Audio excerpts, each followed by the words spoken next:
Commander Jacobs gripped the worn arms of his command chair. Sweat dampened his brow as alarms screamed around him. The bridge of his ship, the Valiant, shook, and lights flickered, the echoes of near misses from the onslaught battering his aging dreadnought. "Incoming Zalkorian barrage!" Lieutenant Flores's voice cut through the din. "They're targeting shields, sir! Brace for impact!" Jacobs clenched his jaw, a bitter tang of fear in his mouth. He knew this day would come.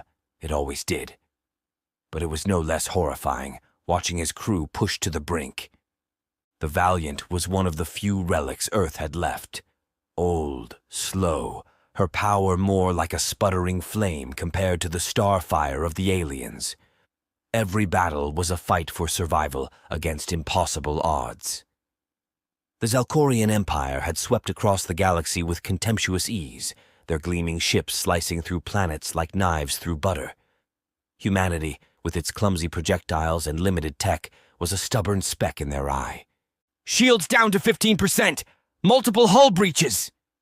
Jacobs's stomach lurched. He stole a glance at the tactical display. His pathetic fleet was reduced to smoking hunks of metal. The Zalkorians glittered against the starfield, their ships pristine and untouched. And they were so damn smug, those reptilian bastards. Each transmission crackled with derision, insects, primitives, a nuisance to be wiped away for the betterment of the cosmos.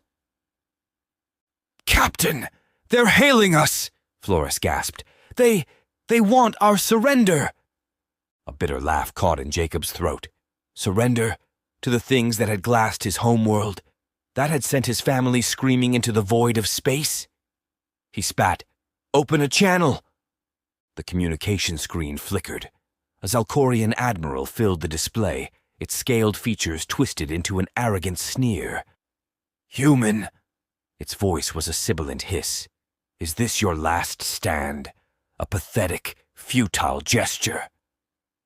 Jacobs clenched his fist around a chipped pendant, his wife's smiling face frozen inside. "You'll find we're not as pathetic as you think, Lizard." "Is that defiance I hear, Insect?" The Admiral's grin widened, showing a maw of razor teeth. "Your defiance is amusing, an insect buzzing before its inevitable demise." "Perhaps." Jacobs leaned closer, his voice low and dangerous. "But sometimes an insect carries a stinger." The Admiral's smile faltered, a flicker of unease in its beady eyes. "Elaborate, human." Jacobs tapped a console. "You think your shields make you untouchable, yes? You mock our primitive missiles. Here's what you don't understand. We don't play by your rules." He gestured towards the tactical display, where tiny, unassuming missiles drifted towards the Zalkorian fleet. "These aren't just weapons. They're Trojan horses." The Admiral's head tilted, reptilian eyes narrowing. "Explain." Jacobs felt a surge of grim satisfaction. "We fight dirty. Those missiles, they carry something you can't even begin to comprehend. We call it the atom." He paused, letting the word hang in the heavy silence of the bridge. "We learned a long time ago that it's not about the size of the spear, but what's packed inside." The Admiral's scales seemed to darken, a ripple of unease passing over its form. It hissed something in its native tongue. A sharp order echoed over the comms. The Zalkorian ships flared to life, attempting to scatter, to outrun their impending doom. "Too late," Jacobs whispered. "You wanted a demonstration of human ingenuity, Lizard. Here it is." He braced himself. The first missile struck a Zalkorian cruiser dead on. There was no fiery explosion, no dramatic blast. Instead, there was a blinding flash, a pulse of white-hot light that seared the very fabric of space. When it faded, the proud Zalkorian vessel was simply gone. No debris, no wreckage, just an absence where there had once been matter. A wave of stunned silence fell over both the Valiant's bridge and the Zalkorian flagship. The aliens, used to the spectacle of war, stared at the empty space with a chilling sense of the wrong. What was that? Lieutenant Flores's voice was barely a whisper, mirrored by the rising murmurs through the comm channel.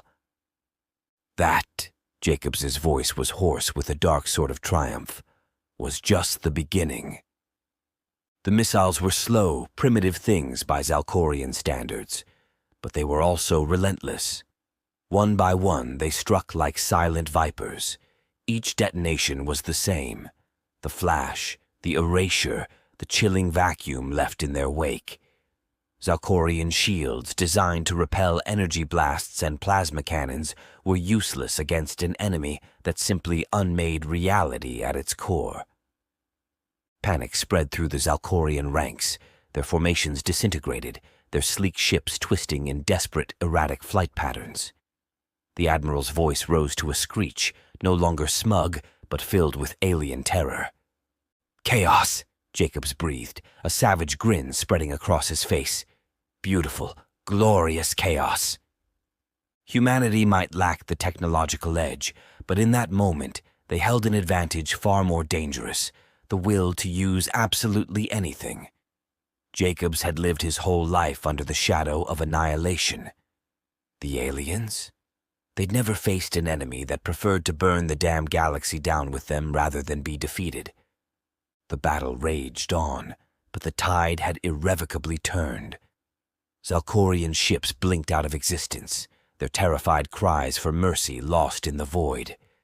The once pristine armada was a graveyard of flickering lights and fading distress signals. On the bridge of the Valiant, the crew shifted from trembling fear to a dawning, incredulous hope. They'd been cornered prey, but now, somehow, they were the hunters.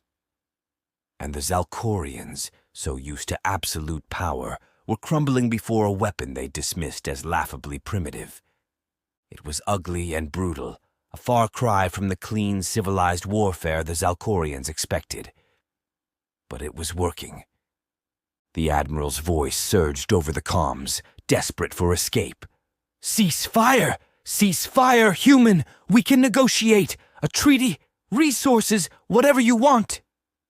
"Too late for that," Jacob spat, tasting the bitter irony after years of defeat. The pendant with his wife's face swung against his chest, a reminder of all the Zalkorians had taken from him. "You should have thought of that before you burned Earth to ash." The remaining Zalkorian vessels turned tail and ran. But even in flight, there was no real escape. Missiles, relentless as death, pursued. One by one, the Zalkorian ships winked out of existence, swallowed by the terrifying human weapon. When it was over, when the comms crackled only with the mournful echo of his own crew's losses, Jacob slumped back in his chair. The bridge around him was a mixture of ragged cheers and stunned silence. He looked to the starfield. The Zalkorian armada was gone, replaced by an emptiness that hummed with a terrifying power. He'd won, but at a terrible cost. Earth was still lost, a charred husk. His remaining fleet was a shadow of its former self. But they'd shown the galaxy a horrifying truth. Humans wouldn't go gently into that good night. "Sir," Flores's voice wavered. "What now?" Jacobs knew there was no easy answer to that. "We send a message," he said slowly. "Let the whole damn galaxy hear it loud and clear. We may be down, but we're not out. Underestimate us at your own peril." It wasn't peace, not with the blood of millions staining his hands. But it was a start. Maybe, just maybe, the galaxy would gain a newfound respect for the species too stubborn to die. And somewhere in that twisted hope, Jacobs might even find a path toward rebuilding.